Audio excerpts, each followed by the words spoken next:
Hi friends, welcome to Metis.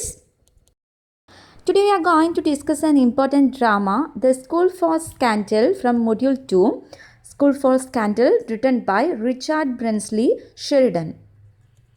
Sheridan was born in Dublin on the 30th of October 1751. He was a grandson of Sid's friend, the witty Dr. Thomas Sheridan. His father, Thomas Sheridan, was an actor and electricianist. His mother, Frances Sheridan, wrote clever plays and a successful novel. So he has art in his blood. ഫാദറിൻ്റെ സൈഡിൽ നിന്നായാലും മദറിൻ്റെ സൈഡിൽ നിന്നായാലും കലാപരമായി ഒട്ടേറെ കഴിവുള്ള ഒരു ഫാമിലിയിൽ നിന്നായിരുന്നു ഈ ഷെർഡൻ വന്നിട്ടുണ്ടായിരുന്നത്. And he was an Irish dramatist, writer of comedy, politician. He became a member of the parliament from Stafford, and his speech on the Begums in 1780 in the course of the imprisonment of Warren Hastings is considered to be one of the historical speeches of all time. So he was an orator too, and his political speeches എല്ലാം 1816 publish ചെയ്തിട്ടുണ്ട്. The romance and marriage of Sheridan is an interesting story. He fell in love with Anne Lilly, the daughter of a singing master. ഒരുപാട് problems ഒക്കെ ഉണ്ടാക്കിയിട്ട് he married her. Later ഈ ഷെറിഡൻ്റെ the ജ്വേന പറഞ്ഞിട്ടുള്ള ഒപ്പേറയ്ക്ക് music നൽകിയത് അദ്ദേഹത്തിൻ്റെ father in law ആണ്. So these R his famous works. Correct അത് publish ചെയ്ത ഓർഡറിലാണ് ഞാൻ കൊടുത്തിരിക്കുന്നത്. The first drama, The Rivals, in 1775, and it is performed at the Covent Garden Theatre. Second work, St. Patrick's Day, it's a farce in 2 acts. It also staged at the Covent Garden Theatre. Third work, Anna Duena, it's a musical opera. Then fourth work, A Trip to Scarborough. These are published in 1775, and his fifth work, The School for Scandal, produced in 1777. This is his masterpiece in comedy, and his last work was The Critic, produced in 1779. ബിസേറോ പറഞ്ഞിട്ടുള്ളൊരു translated play കൂടെ അദ്ദേഹത്തിൻ്റേതായിട്ടുണ്ട്. So let's discuss the school for scandal. The School for Scandal is classified as restoration drama. നമുക്കറിയാം 18th century writer ആണ്. So it's a period of restoration, and it comes under the genre Comedy of Manners. Comedy of Manners is a genre of realistic satirical comedy of the restoration period that questions and comments upon the manners and social conventions of a greatly sophisticated and artificial society. So it comes under the genre of Comedy of Manners. It first performed in London at Drury Lane Theatre on May 8, 1777. So, ഈ play എവിടെയാണ് set ചെയ്തിരിക്കുന്നതെന്ന് ചോദിച്ചാൽ of course the answer is London. And Sheridan was the manager of this Drury Lane theatre. It's a 5-act play and a kind of satirical comedy to expose the folly, harm and ill nature of scandal mongers. So ഗോസിപ്പും റൂമേഴ്സും ഹിപ്പോക്രസിയൊക്കെയാണ് അതിൻ്റെ പ്രധാനപ്പെട്ട themes ആയിട്ട് വരുന്നത്. The play begins with a poem titled A Portrait Addressed to Mrs. Crewe. ഇതാണത്. It's a kind of invocation. Just എഴുതുന്നതിന് മുൻപ് തന്നെ invoking someone, Paradise ലോസിലൊക്കെ നമ്മൾ കണ്ടിട്ടില്ലേ invoking muses. So just like that. And its prologue is written by David Garrick and epilogue George Coleman the Elder. Epilogue ഇതിലെ character lady ടീസൽ പറയുന്നതായിട്ടാണ് എഴുതിയിരിക്കുന്നത്. ഇനി ഈ ഡ്രാമയിലെ ഇമ്പോർട്ടൻറ്റ് ക്യാരക്ടേഴ്സിനെയും പ്ലോട്ട് ഔട്ട്ലൈനും കൂടെ ഒന്ന് നോക്കാം. സർ പീറ്റർ ടീസലും സർ ഒലിവറും ഫ്രണ്ട്സാണ്. Sir Peter Teazle and sir Oliver are friends. They decided to remain bachelor throughout their life. But when Sir Oliver went to West Indies, this Peter Teasel felt very lonely. So he decided to get married. Sir Peter Teasel married a young country girl, hoping that she will be a good housewife of simple nature and simple life. പക്ഷേ ഇത്രയും rich ആയിട്ടുള്ള ഒരാളെ കല്യാണം കഴിച്ച lady Teazle ടോട്ടലായിട്ട് change ആവും. She joins a club of the fashionable ladies of London. ആ ക്ലബിൻ്റെ പ്രസിഡൻ്റാണ് lady Sneerwell. Scandalmongering is the only job that they have.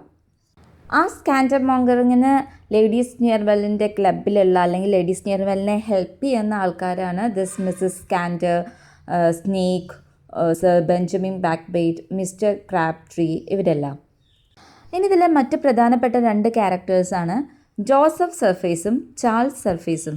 V can say that Charles Surface is the protagonist of this play. Sir Peter is the guardian of Joseph Surface and Charles Surface since their father's death. Maria is the ward of Sir Peter and thus hires to his fortune. Moses is one of Charles' moneylenders, then Mr. Rowley is his steward. Careless is Charles' Surface companion. Just note down 2 names, Mr. Premium and Mr. Stanley. In the course of this drama, this Oliver Surface disguised as Mr. Premium and Mr. Stanley. Charles സർഫേസിൻ്റെയും Joseph സർഫേസിൻ്റെയും characters test ചെയ്യാൻ വേണ്ടിയിട്ട് Oliver surface ഇങ്ങനെ 2 പേരിൽ വേഷം മാറി പോകുന്നുണ്ട്. അപ്പോൾ ആ 2 പേരും കൂടെ നോട്ട് ചെയ്തോളൂ. അത് ഒലിവർ സർഫേസിൻ്റെ തന്നെ പേരാണ്. These are the important characters. ഇനി ഇതിൻ്റെ പ്ലോട്ട് പറയുകയാണെങ്കിൽ, so these are the important characters in this drama. ഇനി പ്ലോട്ട് ഒന്ന് ഔട്ട്ലൈൻ പറയുകയാണെങ്കിൽ, Charles Surface and Maria love each other. At the same time Joseph Surface loves Maria and lady Sneerwell wants to marry Charles. Joseph Surface eyes on her wealth only. മരിയോടുള്ള ഇഷ്ടം കൊണ്ടല്ല, പക്ഷെ മരിയയ്ക്ക് കിട്ടാൻ പോകുന്ന സ്വത്ത് കണ്ടിട്ടാണ് Joseph Surface wants to Mari Maria. So this lady സ്നീർവെല്ലും ജോസഫ് സർഫേസും കൂടെ ഒരു പ്ലാൻ ഉണ്ടാക്കും ഈ മരിയയും ചാൾസ് സർഫേസിനും തമ്മിൽ തെറ്റിക്കാൻ വേണ്ടിയിട്ട്. They just spread a scandal that lady ടീസിലും ചാൾസ് സർഫേസും തമ്മിലൊരു ഇല്ലീഗൽ റിലേഷൻഷിപ്പ് ഉണ്ട് എന്നുള്ളൊരു സ്കാൻഡൽ സ്പ്രെഡ് ചെയ്യും. If Maria believed that, definitely they will be separated. അതാണ് അവരുടെ plan. But Oliver Cromwell West ഇൻഡീസിൽ നിന്ന് തിരിച്ചു വന്നപ്പോൾ ഇവരുടെ ഈ പ്ലാൻ എല്ലാം ഫെയിലിയർ ആവുകയാണ് ചെയ്യുന്നത്. He tested these 2 brothers and found out Joseph's hypocrisy and Charles' essential goodness. So when the play closes, Lady Sneerwell and Joseph Surface leave the stage in anger and anguish. It is hinted that they will marry each other soon. And it is agreed that Charles will marry Maria and everything ends happily. ഇനി ഇതിൽ കുറച്ച് important scenes ആണ്. Scandal scene, auction scene and screen scene. Sometimes there might be a question like, in which drama scandal scene occurs? So the answer is the school for scandal. We can expect that too. Act 1 scene 1 ആണ് scandal scene എന്ന് പറയുന്നത്. അത് ലേഡി സ്നിയർവെല്ലിൻ്റെ ഹൗസാണ്, lady സ്നിയർവെല്ലിൻ്റെ dressing room. All scandal mongers gathered there and they just started to ruin the reputation of various persons. ഈ സീനിൽ നമുക്ക് മനസ്സിലാവും lady സ്നിയർവെൽ wound herself in the early part of her life with a scandal. ചാൾസിനെതിരായിട്ട് scandal mongering start ചെയ്യുന്നതും അവരുടെ പ്ലാനും ഒക്കെ ഈ ഒരു ഫസ്റ്റ് സീനിൽ തന്നെ റിവീൽ ആവുന്നുണ്ട്. ബെഞ്ചമിൻ ബാക്ക്ബൈറ്റിനും കൂടെ മരിയെ കല്യാണം കഴിക്കാൻ ആഗ്രഹമുണ്ട് എന്നുള്ളതും കൂടെ ഈ സീനിൽ നിന്ന് മനസ്സിലാക്കാൻ സാധിക്കും. And they are always following Maria, Benjamin Backbaitum, Crabtreeയും കൂടെ. Then another popular scene of the play is known as auction scene. Act 4 scene 1 ആണ്. സർ ഒലിവർ ഇന്ത്യയിൽ നിന്നും വെസ്റ്റ് ഇൻഡീസിൽ നിന്നും ഒരുപാട് പണം സമ്പാദിച്ച് തിരിച്ചു വരികയാണ്. And he just decided to give this money to his 2 nephews, Joseph സർഫേസും ചാൾസ് സർഫേസിനും. സർ പീറ്ററിൻ്റെ അഭിപ്രായത്തിൽ ജോസഫാണ് നല്ലൊരു വ്യക്തി. And he praises Joseph for professing and practising the noblest sentiment. And he declares Charles to be a lost man. Charles റെസ്പോൺസിബിളും ഫ്രണ്ട്സിൻ്റെ കൂടെയൊക്കെ കറങ്ങി അടിച്ച് നടക്കുന്ന ഒരു യൂസ്ലെസ് പേഴ്സണുമാണ് എന്നാണ് പീറ്ററിൻ്റെ അഭിപ്രായം. ഈ ഓപ്ഷൻ സീനിലൂടെയാണ് അതിൽ നിന്നൊക്കെ ഒരു വ്യത്യാസം നമുക്ക് കാണാൻ സാധിക്കുക. ഒലിവർ അതുകൊണ്ട് തന്നെ ഈ അഭിപ്രായമൊക്കെ കേട്ടിട്ട് ഈ 2 ബ്രദേഴ്സിനെയും ടെസ്റ്റ് ചെയ്യാനൊരു പ്ലാൻ ഉണ്ടാക്കും. Sir Oliver has to disguise as Mr. Premium, a money lender. He will go to Charles and later on get disguised as Mr. Stanley to Joseph to test their real nature. So, mister premium ആയിട്ട് ചാൾസിൻ്റെ അടുത്ത് പോയിട്ടും mister Stanley ആയിട്ട് ജോസഫിൻ്റെ അടുത്ത് പോയിട്ടും ഒരു മണി ലെൻഡറായിട്ട് പോയിട്ടും ഇവരുടെ ആ ഒരു റിയൽ ക്യാരക്ടർ ടെസ്റ്റ് ചെയ്യാം എന്ന് തീരുമാനിക്കും. അങ്ങനെ ചാൾസിൻ്റെ അടുത്ത് പോയിട്ടുള്ള ആ ഒരു സീനാണ് ഈ ഓപ്ഷൻ സീന്. മിസ്റ്റർ പ്രീമിയം ചാൾസിനെ മീറ്റ് ചെയ്തിട്ട് എന്തെങ്കിലും പ്രോപ്പർട്ടി വിൽക്കാനുണ്ടോ എന്ന് ചോദിക്കുമ്പോൾ കുറച്ച് ഫാമിലി പിക്ചേഴ്സ് വിൽക്കാനുണ്ട് എന്ന് ചാൾസ് പറയുന്നു. അങ്ങനെ മിസ്റ്റർ പ്രീമിയം ഈ ഒരു ഓപ്ഷൻ സീനിൽ വെച്ചിട്ട് ഈ പിക്ചേഴ്സൊക്കെ എടുക്കുമ്പോൾ അവിടെ ഈ ഒലിവറിൻ്റെ ഒരു പിക്ചർ കാണുന്നു. പക്ഷേ ചാൾസ് ആ ഒരു ഫോട്ടോ മാത്രം കൊടുക്കാൻ സമ്മതിക്കുന്നില്ല. എത്ര പൈസ കൊടുക്കാമെന്ന് പറയുമ്പോഴും ആ ഒരു ഫോട്ടോ കൊടുക്കാൻ മാത്രം ചാൾസ് സമ്മതിക്കുന്നില്ല.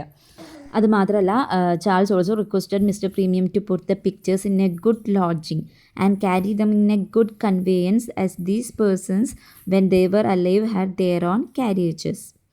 സോ ഇതൊക്കെ കേട്ടപ്പോൾ തന്നെ മിസ്റ്റർ പ്രീമിയത്തിൻ്റെ അല്ലെങ്കിൽ ഒലിവറിൻ്റെ ചാൾസിനോടുള്ള ആ ഒരു ഒപ്പീനിയൻ കംപ്ലീറ്റ് ആയിട്ട് ചേഞ്ചായി. അതുകൂടാതെ ഈ മിസ്റ്റർ പ്രീമിയം പോയി കഴിഞ്ഞതും ചാൾസ് ആ ചെക്ക് അദ്ദേഹത്തിൻ്റെ സെർവൻറ്റിൻ്റെ അടുത്ത് കൊടുത്തിട്ട് ആ ചെക്ക് മാറിയിട്ട് ഒരു 100 പൗണ്ട്സ് അവരുടെ ഒരു റിലേറ്റീവിന് അയച്ചു കൊടുക്കാൻ വേണ്ടി പറയുകയും ചെയ്യും. ഇതിൽ നിന്നെല്ലാം ചാൾസ് ഒരു എക്സ്ട്രാവാഗൻ്റ് ആണെങ്കിലും ഒരു ഗുഡ് മാൻ അറ്റ് ഹാർട്ട് എന്ന് നമുക്ക് മനസ്സിലാക്കാൻ സാധിക്കും. ആക്ട് 4 തന്നെ സീൻ 3 സ്ക്രീൻ സീൻ എന്നറിയപ്പെടുന്നുണ്ട്. അതൊരു ലിറ്റിൽ ബിറ്റ് കോമഡി ആയിട്ട് നമുക്ക് തോന്നും. ഈ ഒരു സീനും ജോസഫ് സർഫേസിൻ്റെ റിയൽ നേച്ചർ പുറത്തു കൊണ്ടുവരാൻ വേണ്ടി സാധിച്ചിട്ടുള്ള ഒരു സീനാണ്. Joseph Surface tries to seduce Lady ടീസിൽ. At that point Sir Peter അവിടേക്ക് വരികയാണ്. അപ്പോൾ ഈ ലേഡി ടീസിൽ ഒരു സ്ക്രീനിൻ്റെ പിന്നിൽ മറഞ്ഞു നിൽക്കും സർ പീറ്റർ കാണാതിരിക്കാൻ വേണ്ടിയിട്ട്. അതുകൊണ്ടാണ് അത് ഈ സ്ക്രീൻ സീൻ എന്നറിയപ്പെടുന്നത്. ആ എൻഡ് വരെ ആ സീനിൻ്റെ എൻഡ് വരെ ഷി റിമൈൻസ് ദ. സോ അത് സ്ക്രീൻ സീൻ എന്നും കൂടെ അറിയുന്നുണ്ട്. സർ പീറ്ററിനോട് സ്ക്രീനിൻ്റെ പിന്നിൽ ഒരു മില്യണറാണ് എന്നാണ് ജോസഫ് പറഞ്ഞിട്ടുണ്ടായിരുന്നത്. എന്നിട്ട് ജോസഫ് അവിടുന്ന് പോവും. ആ സമയത്ത് ചാൾസ് അവിടേക്ക് വരികയും ഈ മില്യണറിൻ്റെ കാര്യം അറിഞ്ഞപ്പോൾ he pulls the screen and lady Teazle is exposed. ആ സമയത്ത് ചാൾസ് ബ്ലെയിംലെസ് ആണ് അല്ലെങ്കിൽ ചാൾസ് ഇന്നസെൻ്റ് ആണെന്ന് എല്ലാവർക്കും മനസ്സിലാവും. ജോസഫിൻ്റെ റിയൽ നേച്ചർ പുറത്തു വരികയും അങ്ങനെ പീറ്ററിന് ജോസഫിനെ കുറിച്ചിട്ടുള്ള ഒപ്പീനിയൻ ചേഞ്ച് ആവുകയും ചെയ്യും. So formerly he regarded him ജോസഫിനെ to be a noble man but now a villain. This scene provide a lot of humor to the audience and as well as this is an important scene in this drama. ഇനി കുറച്ച് important codes നോക്കാം. എപ്പോഴും എക്സാംസിന് commonly ചോദിക്കുന്ന ഒരു question ആയിരിക്കും ഈ codes. ഈ കോഡ്സൊക്കെ തന്നിട്ട് ഇത് ആരാ പറഞ്ഞതെന്നോ അതല്ലെങ്കിൽ ഏത് ആക്റ്റിലാണ് ഏത് സീനിലാണ് എന്നൊക്കെ ചോദിക്കാം. അപ്പോൾ എല്ലാവരും just go through this quotes. These are very important. Character names ഓർമ്മ വെച്ചാൽ നമുക്ക് കോഡ്സ് ഏത് ഡ്രാമയിലാണ് എന്നുള്ളത് കിട്ടും. അതല്ലാതെ ഇതിൽ പ്രത്യേകിച്ച് സ്കാൻഡൽ, ട്രിച്ചറി അങ്ങനെ കുറച്ച് കോമൺ വേർഡ്സ് വരുമ്പോൾ നമുക്കത് ഈ ഡ്രാമയിലെ തന്നെയാണ് എന്ന് മനസ്സിലാക്കാൻ സാധിക്കും. പിന്നെ നമുക്ക് ആ കഥ അറിയുന്നെങ്കിലും ആ സിറ്റുവേഷനായിട്ട് ഈ ഡയലോഗ് വരുമോ എന്ന് ഊഹിച്ചിട്ട് വരെ നമുക്ക് എഴുതാൻ സാധിക്കും. അപ്പോൾ ഇമ്പോർട്ടൻ്റ് ആയിട്ടുള്ള കോഡ്സ് എപ്പോഴും ഒന്ന് നോട്ട് ഡൗൺ ചെയ്ത് വെക്കുന്നത് നന്നായിരിക്കും. ഇനി ക്വസ്റ്റ്യൻ പാറ്റേൺ മാറുമോ എന്നുള്ള സംശയമുള്ളവർക്കാണ് ഞാൻ ഈ ഫസ്റ്റത്തെ ഒരു ക്വസ്റ്റ്യൻ കാണിച്ചത്. ഇങ്ങനെയാണ് സ്റ്റേറ്റ്മെൻറ്റ് ലെവൽ ക്വസ്റ്റ്യൻസ് ചോദിക്കുക. ഒരു 4 ഓപ്ഷൻസ് തന്നിട്ട് 1 and 2 ആർ കറക്റ്റ് അല്ലെങ്കിൽ ഓൺലി 1 ഈസ് കറക്റ്റ് അങ്ങനെയായിരിക്കും ഓപ്ഷൻസ് തരിക.